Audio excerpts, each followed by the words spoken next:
Okay, here we are. This is the part. Get your tissues out, everyone, because today we are saying farewell and Godspeed to three beloved members of our diocesan staff, Sarabeth Goodwin, Paula Clark, and Cheryl Daves Wilburn. Let me say something about Sarabeth, and then I will invite her to say a few words herself. Sarabeth discerned the call to priesthood in this diocese, and once ordained, she has served with singular passion and devotion to ministry with and among the growing Latino community of our diocese. First as a church planter for Misa Alegria at St. Stephen's and the Incarnation, and then on the diocesan staff, shepherding all our Latino ministries. And in that role, she has planted a second diocesan mission with the help of funding from the wider church, Misa Magdalena in Aspen Hill. And I think those of you who know Sarabeth and who have worked alongside her know, being in Sarabeth's presence is always an inspiration. And I invite you, Sarabeth, to speak to us now. Thank you, Bishop Marianne. And thank you for your faith and confidence in me in giving me the opportunity to serve our Latino congregations and the people of this diocese. I give thanks for your amazing leadership. You've made us all so proud during these difficult times when you stand up and speak the truth with a prophet's voice. You inspire us to new heights. I'd like to thank also the extraordinary priests who lead and build our Spanish-speaking congregations with singular commitment. It's a privilege to share the joys and struggles of the people that we love and serve. And of course, a special shout out to all my colleagues at Church House for just so much brilliance and abundance of talents and so much dedication to their work and generosity of spirit. You are the best, and I'm so proud to call you my friends. I love the people of this diocese, and I love your desire to follow Jesus. And I pray that you will continue to strive for justice and seek the common good and continue to build the beloved community all around you, wherever you may be. I will miss you, but my heart is full of gratitude for all that we have shared and how much we have loved during this time. And my soul is satisfied as I go. So thank you all. Many blessings to the Diocese of Washington, to each one of you. Blessings, Sarabeth. Paula Clark. Paula also discerned her call to the priesthood in the Diocese of Washington, a proud native Washingtonian. She grew up at St. Timothy's in Southeast Washington. She attended National Cathedral School, and after exploring a vocation in government, Paula attended seminary, then served at St. Patrick's Episcopal Church as an associate and chaplain, then as rector of St. John's Beltsville, before joining the diocesan staff. First as Canon for Leadership Development, Multicultural Ministries and Justice, and later as Canon to the Ordinary. Paula's grounding in the gospel of Jesus, her deep love for our church, the way she has befriended and mentored so many lay and clergy leaders, her unflagging commitment to justice, and her joy will leave an indelible mark on this diocese. Why we will miss you, Paula. We know that you are called to the work of a bishop and celebrate that call with you. And would you please address this, your first diocese, where you will always have a home. Good morning. Thank you so much, Bishop Marianne, for giving me an opportunity to speak here today with my beloved home diocese, the Diocese of Washington. Indeed, the Diocese of Washington is my home in every sense of the word. I grew up here, as you said, was baptized and confirmed here by Bishop John Thomas Walker, after whom I patterned my ministry and was educated here as an alumna, as you said, of National Cathedral School. And I'm so grateful to all who formed me here and all with whom I've administered, who have truly brought me to this place of new ministry in the Diocese of Chicago. So I can't do this, and I know they're watching, without thanking my family, Dad, Tanya, Misha, and all my family and friends at St. Timothy's for making me first and foremost a faithful follower of Christ and blessing my call to the priesthood. Thank you to St. Patrick's for forming me as a priest. Thank you, St. John's, Beltsville, for maturing me as a pastor and parish leader. And thank you, Bishop Mary Ann, for giving me this opportunity to minister and serve my home diocese. Bishop Mary Ann, you have been a mentor and powerful example of strong, healthy Episcopal leadership. My ministry here has truly been a labor of love, learning from you and following in your footsteps. I've enjoyed and cherished every second of my ministry here. We are an outstanding diocese, and I'm honored and proud to have labored in God's vineyard with you over these last 7 years. I want to give a special shout out to the incredible, talented, dedicated, and hardworking staff of the Diocese of Washington. You are my peeps and my family forever. It has been my joy to serve with you, and I have learned so much from all of you. A special thank you to Bishop Chilton and my sister and brother priests and friends who have helped me believe I may be called to be a bishop in the Diocese of Chicago and who supported me along the way. Finally, I have to thank my husband, Andrew McLean, who put up with my late nights, early mornings, and long work weeks, loving me through them, who steadfastly believed God called me to the episcopate and always encouraged me. So I go to Chicago, friends with mixed feelings. The Diocese of Washington, you are embarking on some awesome ministries that are near and dear to my heart, especially with the implementation of the strategic plan. I will miss you massively and continue to pray for you daily.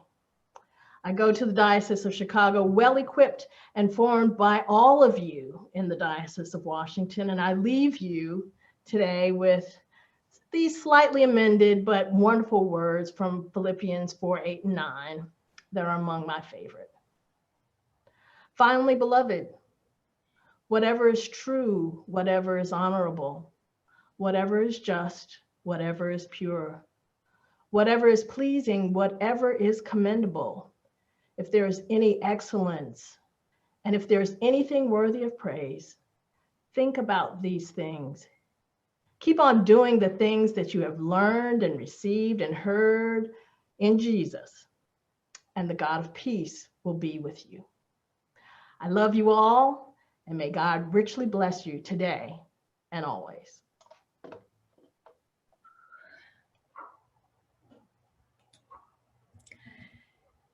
Oh, okay. Cheryl Daves Wilburn joined the diocesan staff at the beginning of John Walker's episcopate and has served 6 diocesan and assisting bishops in her extraordinary tenure. In these years, Cheryl has carefully and lovingly tended to the heart and soul of this diocese. Her pastoral care and sensitivity is unparalleled. Her calm, gracious demeanor helps keep the rest of us calm. Her memory and knowledge of people and congregations and a corresponding ability to say or do just what is needed is awe-inspiring. Her work ethic and steady dedication to all of us will forever be our inspiration. While she's never afraid to speak her mind, Cheryl, like her Lord, always speaks the truth in love. Cheryl has friends and admirers from around the country and around the world. And I'd like to read this note from one of them. My dear Cheryl, A big thank you from all of us in the former Diocese of Cape Town for all that you have done over so many years for the Diocese of Washington and the province of Southern Africa, now the Anglican Church of Southern Africa. You work tirelessly in so many ways to forge and strengthen the link, ensuring mutual sharing and learning about gender-based violence, HIV/AIDS, climate change, and more. Your work helped us in our struggle to end apartheid. You did a splendid job, and we are grateful for your wonderful ministry. May you now be able to put up your feet and enjoy a restful retirement. God bless you. Archbishop Emeritus Desmond Tutu. Cheryl, please say a few words to us. I'm sort of wowed by that last comment, totally unexpected and very, very touching, and it means a whole lot. So I'm so thankful. I just wanted to share that I never planned to be here for this length of employment. I noticed that we're at the 126th convention and I haven't been at all of them. I've been at a lot, but not all. I said I really feel like an anomaly because in today's world, 10 years is a long time, but 49 and a half is just wow. And I cite a couple of comments I've heard from people. Two of my favorites. One is "Holy moly," which really I thought was priceless. And the other one was, "You've been there a long time and you must have started in the 5th grade." So I like that one. So I also wanted to add, I'm probably one of the few people here who knows most of the retired clergy. So that's been fascinating because I've seen people who I thought were the young priests who now have retired. So I said, I guess my time is approaching. But I'm so thankful for having had the opportunity to serve diocesan bishops of John Walker. We also overlapped with Bishop Creighton, who I didn't serve directly, but certainly had lots of interactions with, and Ron Haynes and John Chain, and now Bishop Marianne. And then in there also is the one Bishop Pro Tem, which is Jane Holmes Dixon. And I would add, I've had the privilege of working with a number of assisting bishops. Even Bishop Walker had several, including, many people will not know some of these names, George Masuda, who was a retired Bishop of North Dakota, I believe. A special shout out to Bill Spofford, who was retired from Eastern Oregon, Alan Bartlett from Pennsylvania, Barbara Harris from Massachusetts, and now Bishop Chilton, who I'm sorry, our time is cut short, but it's been special. And I would also note a whole cadre of other retired bishops in the area who have come to bat over the years to help us with our cathedral confirmations, and getting to know them has been very special. And I was going to add, I've known several of our presiding bishops, and I was going to throw in archbishops, not knowing that Desmond would already say something before I referred to him. I would just add that while my job title and responsibilities have evolved over the years, it's always been fluid and never dull. I've had the usual tasks that Marianne calls the shuns of visitations, confirmations, ordinations, installations. But I've also, over all these years, I had the opportunity with John Walker to actually be an assistant producer for a weekly community affairs program, briefly, that he had started as canon missioner at the cathedral and then carried on for a while as suffragan bishop. But I went from that to many other roles, including under Marianne, overseeing wedding bookings for the Bishop's Garden, when the government was shut down, and that was a whole new realm and a flurry of phone calls and trying to coordinate who's in the garden when and who's not in the garden, and weather permitting, could they be outside or did we have to rush them into the church house chapel? And then also arranging housing for Episcopalians coming a couple years ago to the March for Our Lives. And for that, I certainly owe a lot of support to people out there in the diocese who helped and offered hospitality as well as worked and created, I don't know how many bagged lunches for those folks. And that was awe-inspiring. The diocese has been there to always support me and my work and personally. And I've known and met so many special people, from VIPs to everyday ordinary people, and many special ones who definitely exude the way of love. And for that, I'm very grateful. I would add that while I won't physically be here at Church House, I'm still in the diocese, and hopefully we'll cross paths with some of you. I've already said to a couple of clergy, for all you know, I may appear at your church on a Sunday worship. I may do my own visitations, but of course that will be post-COVID. And finally, while there may be some bumps along the way as my responsibilities are transitioned to others, I've been around long enough to know the diocese will keep functioning. I also know that I leave things in the very capable hands of Bishop Mary Ann with her strong strategic plan and an extremely skilled and dynamic diocesan team who are my extended family, and I will certainly continue to stay in touch with them. So thank you all for so much love and support, and more than I can express. And I would say, like President Obama, I'll drop the mic.